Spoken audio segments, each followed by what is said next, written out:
우리 사랑선교회에서 이렇게 주간 예배로 또 이렇게 귀한 찬양해 주셔서 참 감사합니다. 또 우리 이슬이가 또 같이 있어서 더 좋았습니다. 많은 은혜 되셨을 줄 믿습니다. 오늘 또 예배 가운데 오신 우리 사랑하는 성도님들에게 하나님께서 많은 은혜 주시기를 원합니다. 어제가 설 명절이었죠.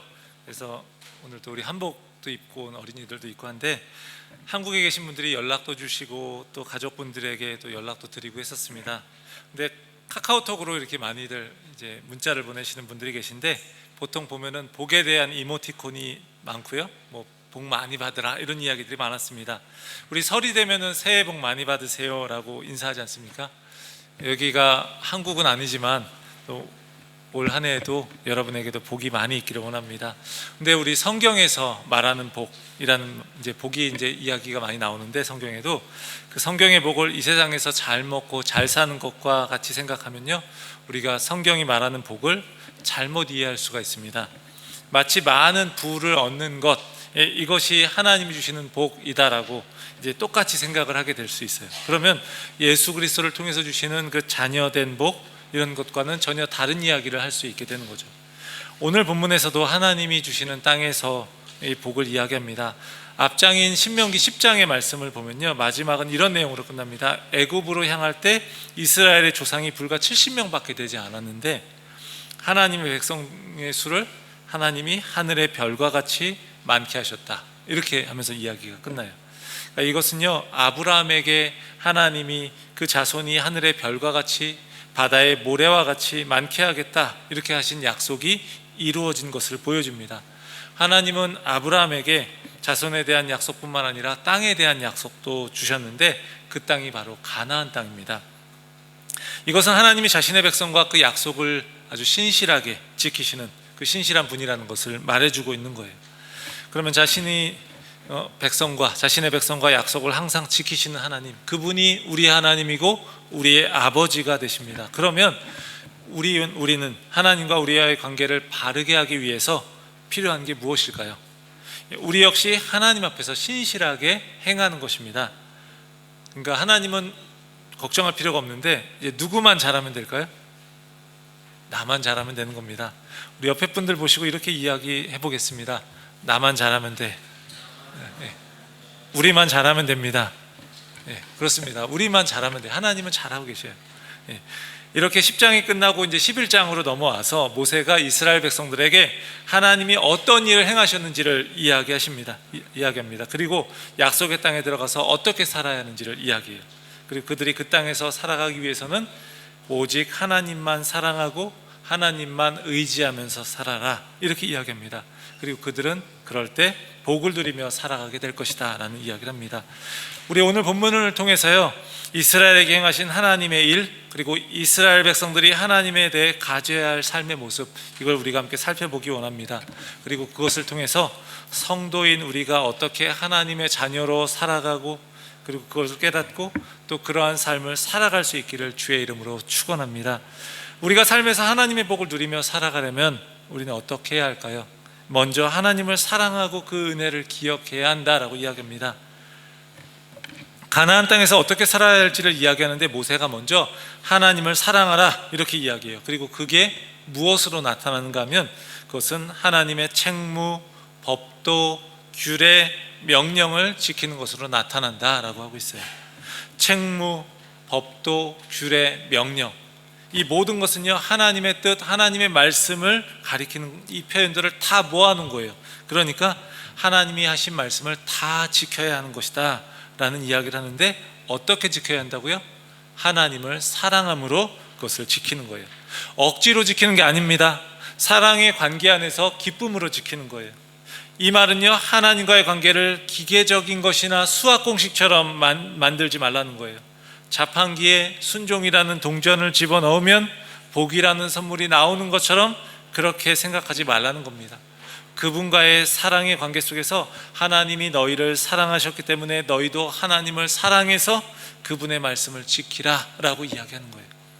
중요한 것은 하나님에 대한 사랑이 먼저이고요, 그리고 순종은 그 다음이라는 거예요. 하나님을 사랑하면 그 결과로 하나님의 뜻을 따르게 되어 있다는 겁니다. 순종을 통해서 사랑과 혜택을 얻는 것이 아니라 사랑하기 때문에 순종하는 거예요.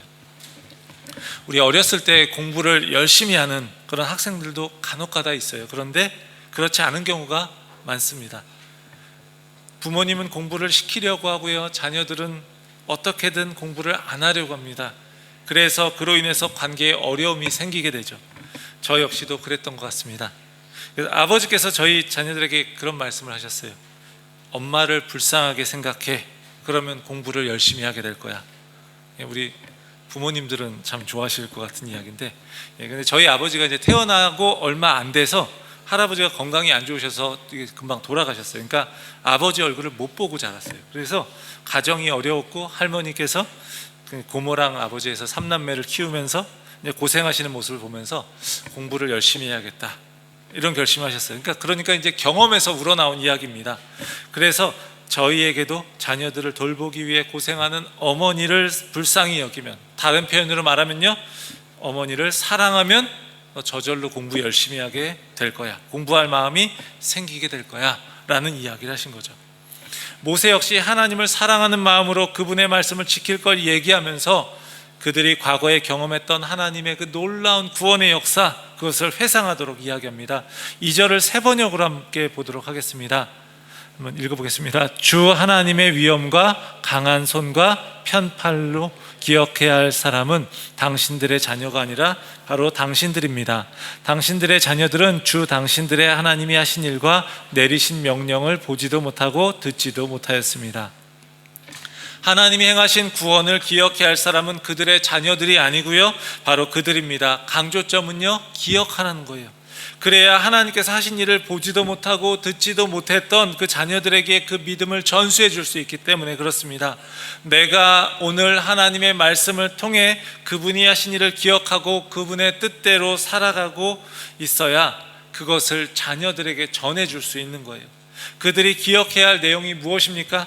하나님께서 그분의 그 강한 손을 펼치셔서 애굽에 내리신 10가지 재앙, 이것과 홍해에서 애굽의 군대를 물리치셔서 그들을 구원하신 거예요.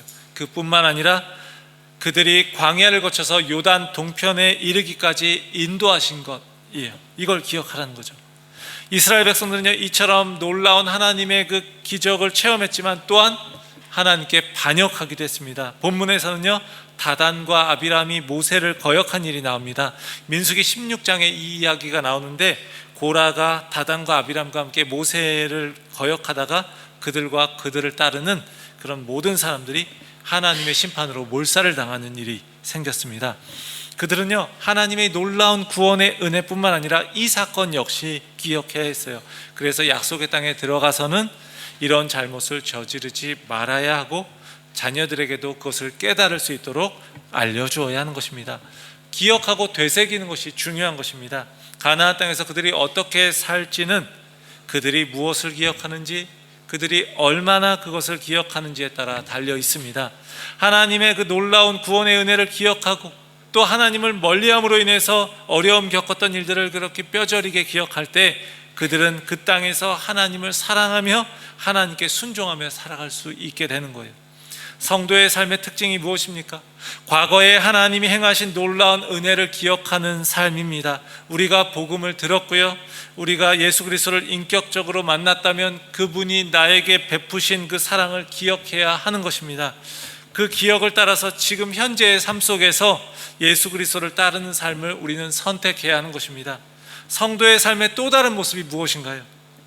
우리가 하나님을 때로 떠났을 때 겪었던 그 실패의 모습도 기억하면서 그로 인한 고통을 통해서 다시금 하나님을 붙드는 것입니다. 하나님이 행하신 일을 잊어버리고 다시 죄악된 모습으로 돌아가지 않도록 우리가 그 하나님의 말씀을 붙드는 것입니다. 사랑하는 성도 여러분, 여러분은 예수 그리스도를 통해 주신 하나님의 은혜를 기억하고 살고 계십니까? 그 예수님을 통해서 주신 그 놀라운 은혜를 내가 기억하고 있기 때문에 오늘 하나님을 사랑하고 또 그 하나님을 사랑하기 때문에 그분의 말씀에 기꺼이 순종하고 계십니까? 우리에게 베푸신 그 은혜를요, 이 시간 다시금 기억할 수 있기를 원합니다. 그리고 다시 한번 하나님에 대한 그 사랑의 마음으로 다시금 그분께 순종할 것을 결단할 수 있기를 원합니다. 혹시 우리가 하나님의 뜻에서 많이 벗어나 있다면, 그로 인해서 하나님의 사랑이 희미해져 있다면, 그리고 하나님이 멀리 계신 것 같다면, 그렇게 답답하다면 이 시간 다시금 하나님과의 관계가 회복되기를 소망하기 원합니다. 때로 하나님이 우리에게 징계를 주시기도 하시지만 하나님은 우리를 돌보시고 붙드십니다. 그 선하신 하나님께 우리의 온전한 순종을 드릴 수 있기를 주의 이름으로 축원합니다. 둘째로요, 하나님만 의지하는 것이 복이라는 걸 우리는 알아야 합니다. 과거에 이스라엘 백성들에게 베푸신 은혜와 그 반역에 대해서 이렇게 이야기하고 나서 모세는 그 땅에 들어가서 사는 삶에 대해서 이야기합니다. 과거에 실패했어도 하나님의 말씀을 잘 지키고 순종하면 그 땅에서 잘 살 수 있고 또 오래도록 살 수 있을 것이다 라고 이야기합니다. 모세는 가나안 땅과 애굽 땅을 비교해서 이야기합니다. 10절과 12절, 10절에 12절 말씀입니다. 이건 좀 중요하기 때문에 같이 한번 읽어보겠습니다. 내가 들어가 차지하려 하는 땅은 내가 나온 애굽 땅과 같지 아니하니 거기에서는 너희가 파종한 후에 발로 물대기를 채소밭에 댐과 같이 하였거니와 너희가 건너가서 차지할 땅은 산과 골짜기가 있어서 하늘에서 내리는 비를 흡수하는 땅이요 내 하나님 여호와께서 돌보아 주시는 땅이라. 연초부터 연말까지 내 하나님 여호와의 눈이 항상 그 위에 있느니라. 이전에 살았던 애굽의 땅과 앞으로 들어가서 살아야 할 가나안 땅을 비교하고 있어요. 애굽 땅은요, 나일강을 끼고 있습니다. 잘 아실 겁니다. 애굽은 비가 안 와서 가물어도 이 나일강이 있어서 문제가 되지 않았어요. 인터넷에 한번 찾아봤어요, 나일강에 대해서. 그랬더니 아프리카 대륙을 지나가고 또 약 길이가 6,650km 정도를 이렇게 막 강이 굽이굽이 돌아서 지중해로 흘러 들어갑니다. 1년에 한 번 나일강이 넘쳐 흐르게 되는데 거기에 홍수가 나게 되면요, 굉장히 비옥한 것들을 많이 싣고 오게 돼요. 그래서 물이 다 빠지고 나면 그 땅은요, 농사를 짓기에 아주 좋은 땅이 되는 것입니다. 땅이 워낙 좋기 때문에 애굽 사람들은요, 씨를 뿌린 후에 강으로부터 그 관계 수로를 이용해서 뭐 수차라든지 이런 거예요, 물을 끌어오기만 하면 되는 거예요. 그래서 10절에서 발로 물을 댄다라고 하는 게 바로 그런 의미입니다. 나일강의 물을 퍼올리는 수차를 이용해서 물을 스스로 공급하는 것을 말하는 거예요. 그래서 이런 환경, 좋은 환경으로 인해서 애굽의 땅은 풍요로운 수확을 거둘 수 있었고요, 그 애굽은 당시 최대의 강대국이 되어서 그 일대를 지배할 수 있었습니다. 그런데 가나안 땅은요, 애굽과 다르다는 것입니다. 가나안 땅에도 요단강이 있습니다. 그런데 개울 수준입니다. 산과 골짜기가 있는 땅이고 하늘에서 내린 빗물로 밭에 물을 대어서 농사를 짓습니다. 하늘에서 내린 빗물로 물을 대면 장점도 있고 단점도 있습니다. 장점은요, 애굽에서처럼 내 힘으로 그 물을 대는 수고를 할 필요가 없고 저절로 될 수가 있다는 거예요. 그런데 불안한 점은 무엇입니까? 제때에 적당한 정도의 비가 내리지 않으면요, 농사를 망칠 수밖에 없는 겁니다. 오늘 본문 14절에서 이스라엘 백성들이 순종할 때 하나님께서 이른 비와 늦은 비를 적당한 때에 내린다고 하셔요. 이게 굉장히 중요합니다. 이스라엘에서 10월과 11월에 이른 비가 내렸습니다. 앞에 달에 이른 비가 아니라 10월, 11월이 이른 비예요. 그리고 이스라엘이 7, 8, 9월까지는 비가 안 내려서 굉장히 가뭄이고 땡볕이어서 땅이 바짝 말라 있습니다. 그러니까 이른 비가 내려줘야지 토양을 적셔주고 그리고 씨를 뿌릴 수 있고 경작할 수가 있는 거예요. 그리고 10월에 12월에서 2월까지 비가 많이 와야 되는데 그때 씨가 자라기 시작하는 거죠. 그리고 늦은 비는 3, 4월에 옵니다. 이른 비는 10월, 11월, 늦은 비는 3, 4월. 그래서 곡식들이 자라는 시기에 비가 내려줘야지 곡식들이 자랄 수가 있는 거예요. 그리고 추수하고 또 그 이후에 비가 또 안 오는 거죠. 가뭄이 있는 거죠. 그래서 이스라엘에서는요, 12월에서 2월까지 비가 많이 와야 하고 10월에서 11월까지 이른 비는 땅이 부드러워질 만큼 와야 하고 3월, 4월에 늦은 비는 곡식이 적당히 자랄 만큼 그렇게 와야 돼요. 그렇게 적당한 때에 적당한 양으로 비가 와야지 곡식이 잘 마르고 수확이 풍성해질 수 있는 겁니다. 그러니까 이러한 땅으로 하나님이 이스라엘을 인도하신 거예요. 애굽의 땅처럼 풍족한 조건이 갖춰져 있고 그래서 자신의 힘으로 충분히 노력하면 살 수 있는 그런 땅이 아니라 하늘에서 내리는 비를 의지해야 하는 땅, 그 땅으로 인도하신 겁니다. 이런 조건에서 살아갈 수 있도록, 이런 조건에서 살도록 그들을 인도하신다는 것은요, 하나님께서 뭐라고 말씀하시는 거죠? 나만 의지하면 된다라고 말씀하시는 겁니다. 13절에서 15절이 이렇게 이야기합니다. 내가 오늘 너희에게 명하는 내 명령을 너희가 만일 청종하고 너희의 하나님 여호와를 사랑하며 마음을 다하고 뜻을 다해서 섬기면 여호와께서 너희의 땅에 이른비 늦은비를 적당한 때에 내리시리니 너희가 곡식과 포도주와 기름을 얻을 것이요 또 가축을 위하여 들에 풀이 나게 하시리니 내가 먹고 배부를 것이라. 이스라엘이 하나님의 말씀에 순종하면 하나님이 이른 비와 늦은 비를 적당한 때에 내리셔서 그들이 풍성한 결실을 얻도록 하신다는 거예요. 그러니까 하나님의 말씀에 순종하는가 그렇지 않은가가 그들이 가나안 땅에서 어떻게 살아가는가를 결정하게 되는 겁니다. 말씀만 잘 지키면 사는데 아무런 문제가 없다라고 이야기하는 거예요. 애굽에서 그들이 노예로 살면서 자신의 힘으로 수레바퀴 돌리면서 힘들게 괴롭게 물을 대는 일을 해야 했었는데 가나안 땅에서는요 하나님의 은혜로 하늘에서 내리는 비를 의지하면서 살아가는 거예요. 물론 씨 뿌리고 그 갖고 가는 수고는 해야겠지만 그렇지만 그러니 그 땅의 그 뜨거운 태양빛 아래서 그들은요 타는 목마름으로 하나님을 바라봐야 했던 거죠. 그리고 그분의 말씀에 순종하며 살아야 했습니다. 그럴 때 그들은요 그 땅에서 살아갈 수 있었던 겁니다. 가나안 땅을요 우리는 뭐라고 부르죠? 젖과 꿀이 흐르는 땅, 좋은 땅이라고 하는 이야기예요. 근데 왜 좋은 땅이죠? 하나님을 의지하지 않으면 망하는 땅이기 때문에 좋은 땅이라는 거예요. 어떠한 삶이 좋은 삶입니까? 하나님 없이 잘 살고 형통한 게 좋은 삶이 아닙니다. 하나님 없이 사는데요 모든 일이 잘 풀리고 번창하고 하는 게 좋은 것이 아니라는 거예요. 성경은요 하나님 없이 형통한 삶을요 축복이 아니라 저주라고 이야기합니다. 때로 힘겨울지라도 때로 사망의 음침한 골짜기를 다닐지라도 하나님과 더불어서 그 길을 가는 것, 그것이 좋은 삶인 줄을 믿습니다. 사랑하는 성도 여러분, 우리는 어떻게 살아가고 있습니까? 내가 수레바퀴 돌려서 물을 대고 하면서 사는 것이 전부로 여겨지십니까? 아니면 하늘에서 오는 그 은혜의 비를 사모하고 계십니까? 하나님 없는 형통을 원하십니까? 아니면 힘들어도 하나님이 함께 계시기 때문에 감사하며 그분을 의지합니까? 하늘에서 내려오는 비를 바라보며 산다는 것은요 때로는 너무 비현실적으로 느껴질 수 있습니다. 언제 비가 올지 모르는데 너무 불확실하게 느껴집니다. 세상을 살아가면서 하나님만 의지하면서 살아간다는 것이 너무 불안하게 느껴질 수 있습니다. 그래서 우리는요 나만의 안전장치를 만들고 수레바퀴를 돌려서 물을 대며 살아가야 할 것 같습니다. 그렇게 느낄 수 있습니다.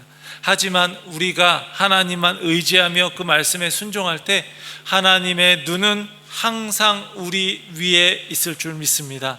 우리의 인생 처음부터 끝까지 사랑의 눈으로 우리를 향하고 계신 그 하나님, 그분과 더불어 살아가면서 진정한 복을 누릴 수 있는 우리 모두가 되기를 주의 이름으로 축원합니다.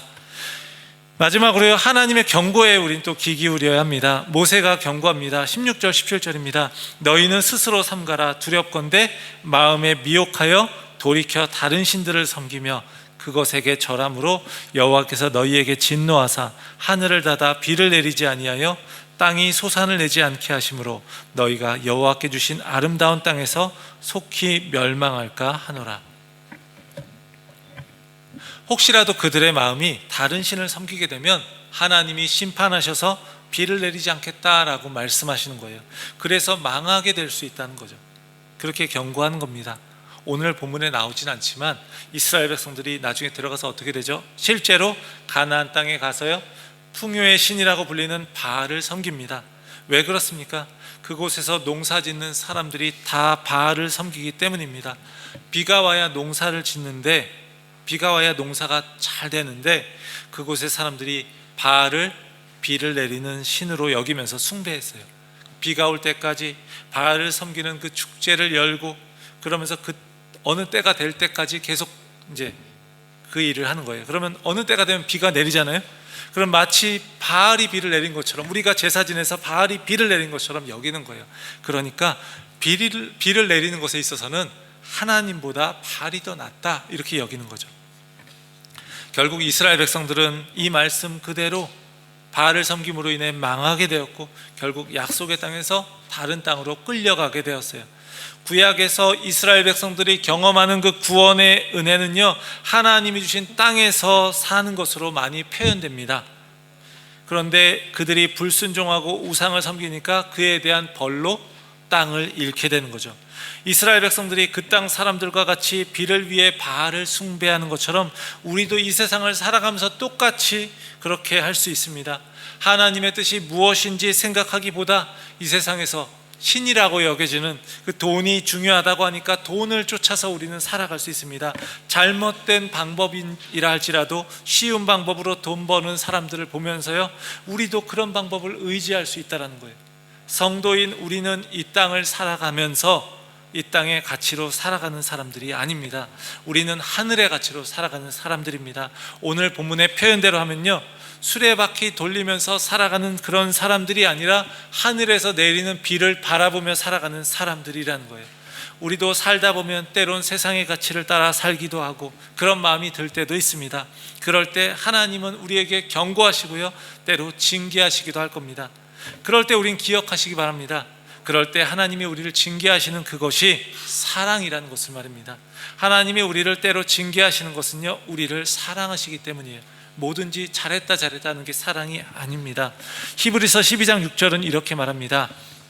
주께서 그 사랑하시는 자를 징계하시고 그가 받아들이시는 아들마다 채찍질하심이라. 하나님이요, 사랑하신 자를 징계하시고 그 받아들인 아들마다 채찍질하심이라. 얼마 전에 한 영상에서 우연히 그 드라마의 그 짧은 장면을 한번 보게 됐어요. 우연히 보게 됐는데, 부잣집 아이가요, 다른 아이를 막 괴롭히고 나서 이제 막 모여 있는데 부모님들이 모여서 너 왜 그랬니? 하고 물으니까 이렇게 이야기하는 거예요. 임대 아파트 살면서 그렇게 안 사는 척 하잖아, 이렇게 이야기하는 거예요. 그러니까 렌트로 살면서 자기 집에서 사는 것처럼 그렇게 그런 척 하잖아 라는 거예요. 그 아이의 입에서 그 말이 나오는 거예요. 그리고 그 아이가, 그 부잣집 아이가 친구의 신발을 훔쳐가지고 그냥 버렸어요. 그래가지고 그걸 가지고 사과하라고 하니까 이렇게 엄마가 그거 얼마나 한다고 하면서 돈을 지갑에서 꺼내서 딱 주려고 하는 거예요. 이 엄마는 아들을 사랑하는 것일까요? 자기 딴에는요, 자기 아들을 사랑하는 것으로 생각하지만요, 그 사랑은요, 삐뚤어진 사랑입니다. 하나님은 자녀인 우리를요, 그렇게 대하지 않습니다. 그렇게 사랑하지 않습니다. 하나님은요, 그럴 때 우리를 징계하십니다. 이건 정말 잘못된 것이야 라고 우리를 훈육하십니다. 그게 우리를 버리는 게 아닙니다. 오히려 하나님의 은혜 안에서 우리를 더욱더 성장시키는 것입니다. 사랑하는 성도 여러분, 우리는요, 하나님의 경고에 이 말씀에 귀를 기울여야 합니다. 그래서 하나님께 두렵고 떨리는 마음으로 우리는 순종해야 합니다. 혹시 우리가 잘못해서 하나님이 우리를 징계하신다 해도 그것은 오히려 감사할 일입니다. 그것은 우리를 향한 하나님의 심판이 아니라 우리를 훈련시키시고 우리가 하나님의 자녀라는 것을 보여주는 거예요. 징계는 있어도 예수 그리스도를 통해서 생명 주셔서 구원을 주신 그 하나님이 우리가 하나님의 자녀라는 걸, 그것을 말씀하시는 거예요. 그것을 우리가 기억하면서 하나님의 경고와 징계에도 우리가 감사함으로 순종할 수 있는 그런 우리의 모습 되기를 주의 이름으로 축원합니다. 사랑하는 성도 여러분, 가나안 땅은요, 하나님이 돌보시는 땅입니다. 그 땅은요, 하나님을 사랑하고 그분만 의지하며 그분과 함께할 때 축복의 땅이 될 수 있습니다. 여러분의 삶의 자리 역시도 하나님과 함께하기 때문에 진정한 복을 누릴 수 있는 그런 하나님이 돌보시는 땅이 되기를 원합니다. 겉으로 볼 때요, 힘겨워 보일지라도 하나님이 나와 함께 계시기 때문에, 그래서 우리가 있는 그곳이 진정한 안식과 평안을 누릴 수 있는 그런 삶의 자리, 하나님이 돌보시는 땅, 하나님이 연초부터 연말까지 하나님의 눈이 우리를 지켜보시는 그런 땅이 될 수 있기를 주의 이름으로 간절히 축원합니다. 기도하겠습니다. 하나님 아버지, 감사합니다. 하나님의 은혜로 우리는 살아갑니다. 우리가 수고하며 노력하며 우리가 오늘 말씀에서 본 것처럼 애굽의 땅과 같이 우리가 수레바퀴 물을 돌리면서 그렇게 좋은 조건과 환경 안에서 우리가 살아가는 것처럼 보이지만, 하나님이 하늘에서 비를 내려주시지 않으면 우리가 살아갈 수 없음을 이 시간 고백하기 원합니다. 그래서 우리가 때로는 힘들고 어려울지라도 하나님이 우리와 함께 하시면 그곳이 진정한 하나님이 돌보시는 땅이고 우리에게 좋은 땅이 되는 것을 우리가 깨닫게 하여 주시옵소서. 우리가 살아가는 삶 속에서 하나님을 사랑하기 때문에 하나님께 기꺼이 순종하며 하나님과 함께하기 때문에 때로는 힘들고 어려운 시기를 지날지라도 하나님이 나와 함께 계심으로 인하여서 그곳이 정말로 좋은 삶이 되는 것을 우리가 알게 하시고 그렇게 고백하며 하나님의 뜻을 따라 살아갈 수 있도록 역사해 주시옵소서. 때로 우리가 실패하고 무너지고 하나님께 불순종하여서 하나님이 우리를 징계하실 때에도 그것이 하나님이 우리를 버리신 것이 아니라 우리가 자녀라는 것을 다시금 보여주는 것임을 알게 하시고 우리가 그로 인하여서 감사함으로 하나님 앞에 다시금 설 수 있게 하시며 하나님이 우리에게 주시는 그 훈련과 징계 앞에서 기쁨으로 감사함으로 순종하며 다시금 믿음의 길을 걸어갈 수 있게 하여 주시옵소서. 사랑하는 우리 모든 성도님들의 삶이 하나님 아닌 다른 것을 구하지 아니하고 하나님을 구할 때에 그 삶 가운데 진정한 기쁨과 안식과 평안이 있을 줄로 믿습니다. 그러한 삶이 되게 하여 주시옵소서. 우리 주 예수 그리스도의 이름으로 기도합니다. 아멘.